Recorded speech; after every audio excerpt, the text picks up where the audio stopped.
and welcome to Financial Behavior Thought Leaders. I'm Mary, and this podcast takes you to this behind the scenes with top speakers in financial services. So whether you're a financial advisor, booking a client event, or an event planner looking for a perfect keynote, or a financial professional wanting to learn more from industry thought leaders, you're in the right place. Today, we're featuring Carl Richards, one of our Financial Behavior Keynote Group's exclusive speakers.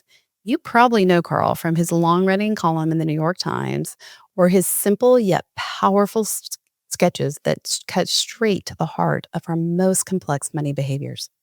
We'll explore his journey to the stage, the themes beyond his keynote, and even hear a moment from him when one of his talks has left a lasting impression on audiences. And exciting news, Carl has a book coming out this fall titled Your Money, Reimagining Wealth Through Simple Sketches. We'll ask him about that in just a bit. Good morning, Carl. How are you? Hi, Mary. Thanks for doing this. This would be super fun. I'm excited to have you. Thanks for being here. Yeah. So before we dive into your keynote, though, I think a lot of us want to hear, what did your speaking journey look like of getting onto the stage? Yeah, look, it's such an interesting question because we're always I'm always tempted, and I think humans, we're always tempted to look backwards and have this really beautiful narrative. But there's just nothing about my career that works. Like, none of it makes sense.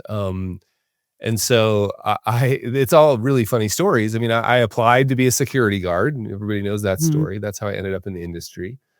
The speaking thing happened because I kept getting asked. In fact, I think I remember the very first event in Phoenix, and it was an advisor event, and they asked me to come speak. And I said, what do you pay people? And they said some number, and I was like, are you kidding me, to speak? Like, that would be like for an hour? I would pay people to listen to me. Like, this is incredible. So I went and I thought, well, wouldn't this be cool? I was always thinking, like, PowerPoint presentations, and we've all been through boring things. So I was like, man, what if I brought t-shirts? And I'd been to a college basketball game recently, and they have those t-shirts in the t-shirt cannon. And I was like, what if I brought t-shirts, and right in the middle of my talk, I stopped and I had them rolled up and I just threw them into the audience. And that went about as well as my description. But I did throw t-shirts. I remember Bill Winterberg caught one, and he put one up on back in the day when Twitter was actually useful for any of us.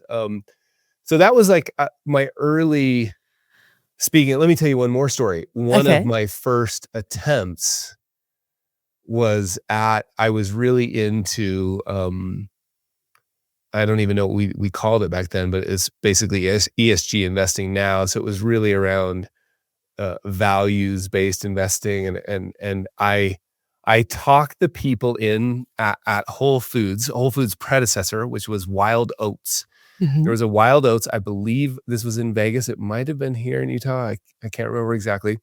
I talked them into letting me do a presentation at the store in the like little place where people eat. And it was sort of like I was in charge of that. They put up a little thing in the store, and I was in charge of it. And not one person, no one came. And it was just like the butcher was over in the corner, just like, bro, what's going on? Like, it was no one came.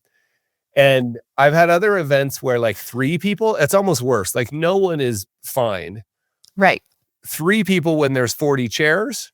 Oh, You just got to be like, I'm going to go all in for these 3 people because they're here. So those are some of the early experiences I had with speaking. so I'm hearing you say like t-shirt cannon, grocery stores, probably not the best way to launch your speaking career, right? Don't follow me is what I'm hearing. There's nothing about my career that would suggest anybody should follow any of it. Yeah, that's exactly right. And then I remember at one point I had a book agent, which again is just another lucky, amazing story. And I asked my book agent about speaking, and she said, "Oh, I'll book a few for you." So she booked them, and I remember her saying something like, "We want to price them at a level where 80% of the people will say no because the price is too high." And it doesn't really help us to talk about numbers because we over-index on a number. But I just remember saying like, "Oh, what's that number?" And she told me, and I was just like, and she said, "And we also want to price them so like you get one." And the number was so outrageous that I was like, don't ever talk to me about that again. Do you know what I mean? Like, Yeah. I can't, whether it was Stressed you out. $500 or $500,000 doesn't really matter, but it was so outrageous. So there was that whole part of speaking too, where you had to get used to the idea of like, people will, and you should be paid for the value you add as a speaker. And we should never forget that. But it's also at the same time, it's okay you can hold two things true at the same time. Number one, you deliver massive value and you should be paid for it. Absolutely. Number two, I can't believe anybody will pay you. You know, like those can be true at the same time, which is why I think it's nice to have somebody else like you handling all of that side of the business so you don't have to deal with it every single time. So let me ask you the next step, because you're also seen as a thought leader in the industry. How have you become, or are you comfortable with that term? I can tell from your face that's not a comfortable term. Let's talk about this thing for thought just for a leadership. minute. Like, where are they? The little thoughts that you're leading. Like, and where are you? Is it like the Pied? Do you have a flute? Like, it's like the Pied Piper. Like, and there's a whole bunch of thoughts coming with you. That's how I always feel when I think about thought leader. And I should mention, like, anybody who feels comfortable with that title, that's totally fine. And this is probably more a reflection of my own self-esteem than anything. So I have not become comfortable with that. I've also learned, probably more recently, in the last 3 to 5 years, that it's okay to allow other people to use labels or terms for your work that might just be the term people use, right? Like you may not be comfortable with it. So this is the first time in maybe a year or two where I've actually had that discussion, because I'm like, this will be fun to do with Mary. But it's okay now, right? If somebody introduces me as a thought leader, I just say, okay. So it's a lot of how you see yourself, but also, I mean, we're not going to deny, I've been to conferences with you. You do have a line. So you may not be playing a flute, but there are a line of people that are following you that want to hear your ideas. Fair enough. So here's the trick I've played on myself with that. Okay. Is to get really comfortable with the idea that it's about the work. Right. And I don't really claim any ownership of the work. So that those thoughts in the thought leadership term, or the ideas, I'm really comfortable with the idea that I just have an opportunity right now to notice things in the world and share them in a way that is uniquely mine, because that's all I have. I don't have any way to be anything else. And that if people say nice things to me, I can be really gracious about that, because I now understand what they're really actually saying is not necessarily me. And what they're saying is, hey, the work's had a profound impact. And it's a gift, it's an offering. It's not really mine.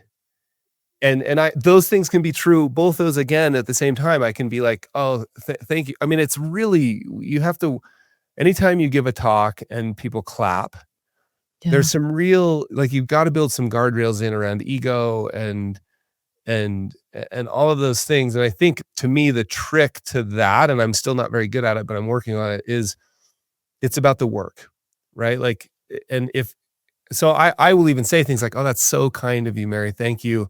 I'm glad the work's had an impact on you. Like, I'll even say, versus like, I'm glad I've had an impact on you. So that's a little, and I think it's quite healthy. Like, it's not just a trick. It's been really helpful for me to think that way. I love that. Staying humble and grounded while also appreciating that your ideas and what you do say has impact, using those words in a good way. And again, I want to be really careful about humble and grounded, and hopefully that's true, but I'm just trying to get to the truth. And the truth is, I can't really claim those things anyway. And it would be weird to. And so that's, to me, just the truth. It happens to have a side benefit that it's a good trick to keep yourself humble and grounded, right? Like, maybe that's the right way to put it. I love it. Well, let's get to your work. I'm super Sure. excited about this new book coming out this fall. It's called Your Money Reimagining Wealth Through Simple Sketches. Give us a sneak peek and what inspired you to write it. Yeah, that's a fun question. I mean, uh, I've noticed over the years since Behavior Gap and One Page Plan came out that the sketches have just served as conversation grenades. Like you kind of toss them in a room and conversations break out. Like that's that. So at the heart Mhm. of this, the book, it's not like I'm not on a book tour. I'm on a conversations tour. The book is just an artifact of the conversations, and that's why advisors buy the digital license to print them and put them on their wall. That is this. I think real financial planning happens in conversation. And I think if we get outside of the financial planning profession, having a wise money friend, Mm, or like good financial decisions and financial alignment mm, between what you say is important to you and actually how you're using your capital, that kind of alignment happens in conversation. yeah. The challenge, of course, is we're not very good at it because we've never been taught. Like, I'm sure almost all of the listeners can relate to that. I mean, I'm continuing to find exceptions here and there, but for the most part, nobody taught us how to talk about money. And if we were taught it was a math problem. And then suddenly we're feeling fear or greed or envy or worry or concern, and we're confused about like, wait, I thought this was money. So nobody's taught us how to have an emotional operating system for our financial lives. And I think that emotional operating system is developed in conversation. And Mhm. so the book is a collection of 100, it's actually 101. We snuck one last one in. 100 sketches and really short essays. Like there's not a single one that's more than a page and a half, but a lot of them are a paragraph. There's a ton of white space in the book intentionally. I bet 30% of the book is white space. It feels more like a poetry book than it does a personal finance book. It's 7 by 7 square, right? It's not, so it was very intentional to try and do everything different in an effort to open up the space for conversations to happen. So that's what the book is about, is really 100 conversation grenades.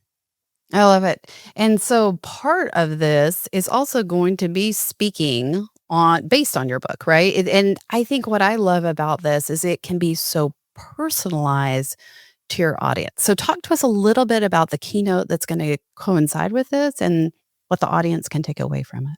Yeah, sure. I mean, for years I would show up and do sort of canned is not the right word, but like sort of a standard set of keynotes, and those are amazing and great, and they have their place, and most of the best speakers I know do that. But I started noticing probably like 5 or 6 years ago, I started noticing sort of, I'm always on the lookout for crunch. I call them the crunchy bits, the like emotional resonance when something kind of lands. And I started noticing people in the audience where things would land. Yeah. And I, one time I just sort of by accident went there with someone. Like I was like, and I remember there was a person on sort of center row to my right side, a couple seats in, that I said something, and this was in an 800 person crowd. I said something and I noticed it landed. And for some reason I was like, hey, could we chat for a minute? And I just let everybody else go away. And we had this conversation. And that was an incredibly powerful experience for that person, but for everybody else in the room. And so then I started building off of that. It was like,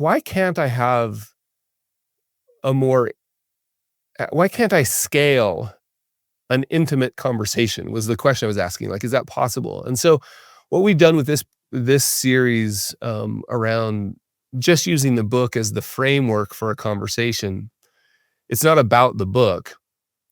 What's really cool about this this series of talks for the next year or two is that we can send you a copy of the book.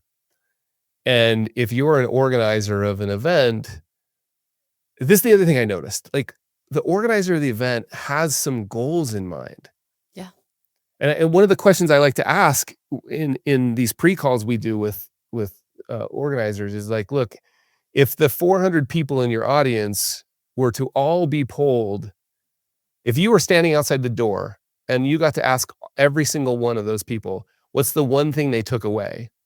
What would you hope they would say? Right? I don't have the privilege of being that close to the audience. I don't know, and I don't know what the goal of the event is. And so I love if we can say, what's the goal? What's your strategic initiatives? Like, you're spending a lot of money and time on this event. Like, what do you really want to come out? What do you want people to take away? And then we can customize the conversation around that. So one easy way to do that is we send the book and we say, pick 7. Pick your 7 favorite. There's nothing magic about 7. I mean, there is something magic about 7, but it doesn't matter if it was 8 or 11 or 3. Pick 7, and I will build my keynote around those 7. And in some cases, we may even have somebody from the organization sort of involved in that discussion, maybe like a moderated style Q&A in some cases. But that allows me to really go deep on aligning what I'm saying with what's going on at the event. So that's how we've structured it. It's been, we've already done some this way, and it's been really, really amazing because the stories that come out of it, every one of these sketches, I mean, geez, I could talk about any one of them for hours. So that's how we've structured these. Okay, so I'm envisioning here kind of what you showed me before, that conversation, the one-on-one in a group of 800. Let's talk about your smaller events, specifically client events, because you love doing these. But I think a lot of us are like, what is that? Why are those valuable?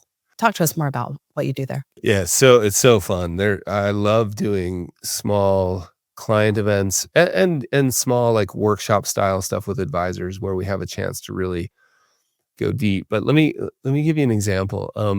With client events, one of my favorite things to do. Now, keep in mind, people coming so they get invited by a financial planner, financial advisory firm to come to an event. There is probably a non-interested spouse that's like, seriously, I don't want to go to this. So you've already got like, what an opportunity. In my mind, I'm like, what an opportunity to play with that. How could this be something completely different? Like, you showed up, you thought you were going to get the economic forecast and the whatever, right? And instead somebody's crying. Like, how can we play with that environment? So one of the things I've done, which is really quite fun, is, I'll tell a story really quick. So a group of 20, right? And they're all clients, and I'll start sometimes by just saying, hey, I want everybody to kind of settle in for a second. I'm going to draw something on the board, and I want you to take out a piece of paper. Don't put your name on it. Just take out a piece of paper, and I want you to write down the first thought you have and the first feeling you notice. So first thought, first feeling. I'll let everybody take a second. They had a piece of paper. And then I'll just draw a dollar symbol up on the board. And it is unbelievable what happens next, right? And in some cases, I'll have them hand those cards in, and there's no names on them. So I'll just look through them and pick one, and you'll get words like what did somebody just tell me? One I just did last week: bondage and fear. Wow. And then somebody else would be like, this is one, literally, it was YAAAAS exclamation mark. It was like, yes. And then the feeling they noticed was love. This is in the same room. Wow. So like, now we can go deep on that. I don't have to say, hey, you who said bondage. I can say something like, oh, wow, I'm noticing some in here that say like fear, anxiety. Anybody who wrote that down want to chat for a minute? And we're having this amazing dialogue. And then the punchline is, wait, back up at the board, I thought that was just a dollar symbol, right? And suddenly the dollar symbols, it turns out a dollar symbol is a provocative symbol. It provokes people. And sometimes it's excitement, sometimes it's bondage, anxiety, worry. Almost nobody writes down store of value or medium of exchange. I've never seen that written down, actually. So now we're suddenly into it. And then I go, okay, great. Now let's talk about this sketch and this story and this image. And we go through. So people leave asking questions they didn't know they had. And the advisor suddenly is now connected to that client in a way that, like, what's great, what my goal is in those events is I want the client leaving thinking, I'm so glad Mary invited me to this. And I particularly want the non-interested spouse or partner to be like, oh my gosh, I had no idea. Like, Mary's really smart. She really thinks, like, I want this all to reflect on the advisor. And you've done a lot of these before. What have you heard the advisors say that has changed for the clients after going through this experience? Yeah, the like routinely, like, man, we had a conversation about sort of like, why are we doing the things we're doing? Goals are being adjusted. Discussions that I've been wanting to have forever. Suddenly the door is cracked open and we've got more alignment. And like some of the practical takeaways is like advice adherence. You know what I mean? Like they're actually sticking more to the plan because we adjusted the plan. Months later, we're now getting much more advice adherence because the plan actually reflects what they really wanted, but they didn't even know. Right? No, the clients don't come into our offices knowing this stuff. And for most advisors, it's not something you're particularly comfortable at cracking that door open. And so this gives you an entry point into those conversations. So we're seeing things, advice adherence. Suddenly the value is not portfolio design or tax savings, which is valuable, right? Sure. But the value is alignment, money why, like a deeper sense of connection to my goals and my values. That's what I'm hearing. Well, and I've heard you say this before, is your biggest takeaway is that one spouse that said, this really resonated with me. Like, this made an impact. And we hear a lot, Carl, about this transfer of wealth, right? Shifting from men to women and all the rest. We also hear the other side that 70% of advisors are going to be fired within their first year. How can conversations like this with those non-interest spouses change that trajectory? Yeah. I mean, the thing you need to realize is, I think all the advisors listening to this conversation probably know this story, that if you have a client for 3 to 5 years, if you ever get the opportunity to hear them talk about you, right? What they say to their friend who says something like, my portfolio's down 20%, like complaining at work. And that your client is thinking, why does he even know or even worried? Like, what? And he'll say something like, you need to go see Mary. And what the next words that come out of their mouth is not going to be, Mary designs amazing, efficient portfolios, or Mary does a great job with our cash flow, or Mary helped me get great life insurance, or Mary helped me design my estate plan. Those are incredibly valuable. And that's probably what they came thinking. Yep. That's why I said, it's actually like 18 months to 3 years after they've been through the financial pornography detox program you've taken them through. What they're going to say is, Mary gets me and my family, or my non-interested spouse loves going to the meetings, or, gosh, that's weird. You're thinking about, I don't even think about that anymore because Mary, like, those are the words they're going to use. That's not what they came to you at first because they didn't even know that existed.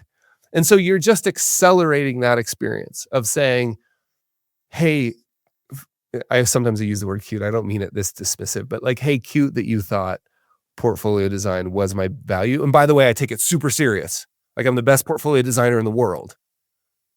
But that's actually, 18 months from now, the thing you're actually going to value is the fact that you're not thinking about this anymore, right?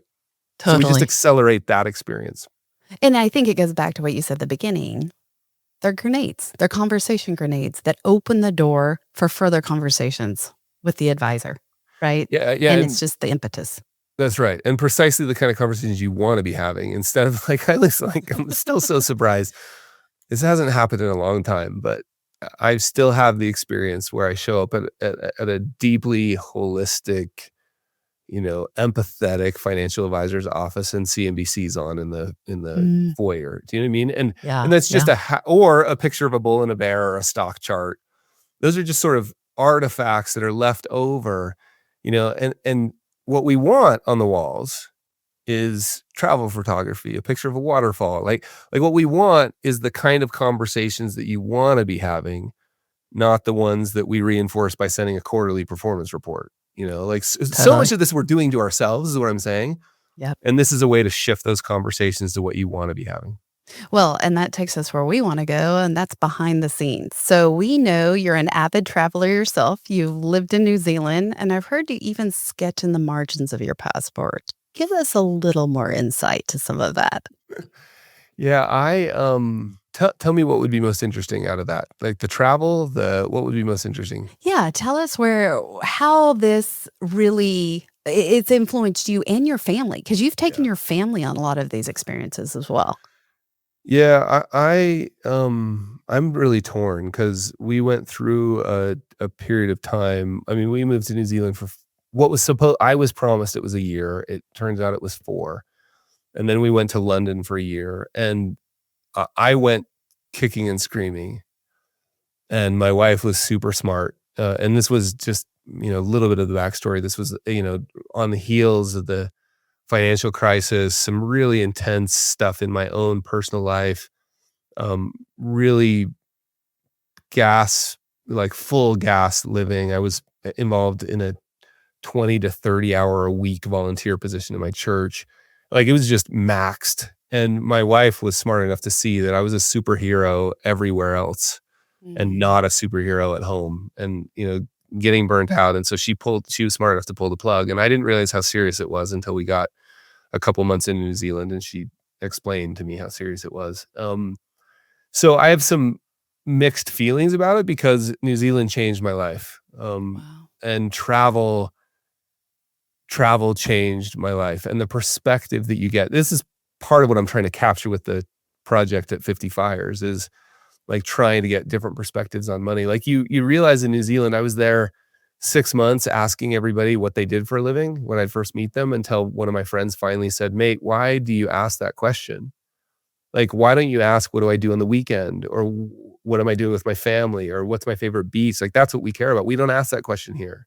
Wow. Well, that was immediately just something like, whoa, I've been swimming in a different water, right? Right. So that perspective is amazing. And now I'm also loving like the stability of, like we planted some plants and they're growing this year. Do you know what I mean? Yeah. Like, so I think travel, taking kids on, I took my daughter to my first international it wasn't my first, but one of my biggest international events was in Vietnam, and I took my daughter with me. It was so fun.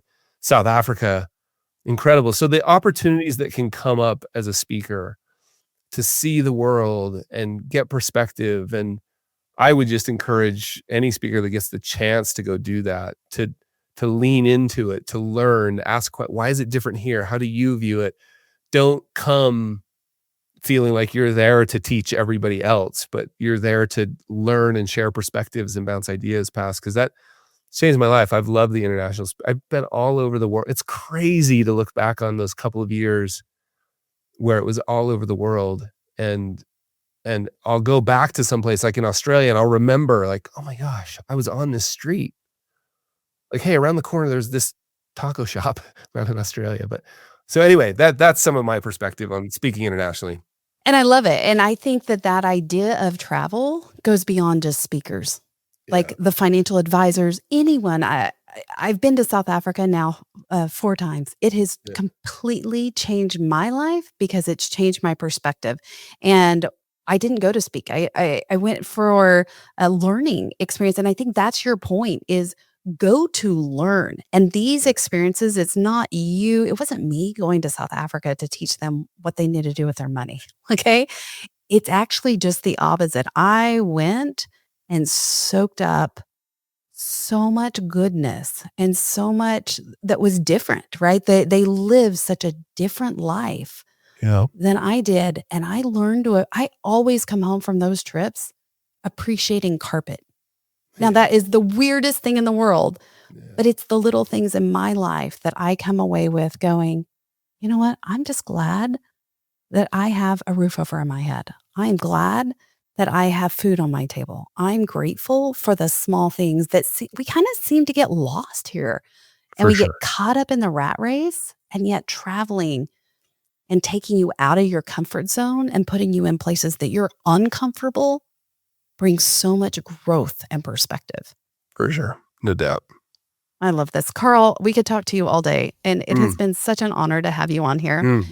If you're looking for a speaker who offers that holistic approach to business growth and someone who blends both personal development and professional strategies, you can learn more and book Carl at keynote.financial.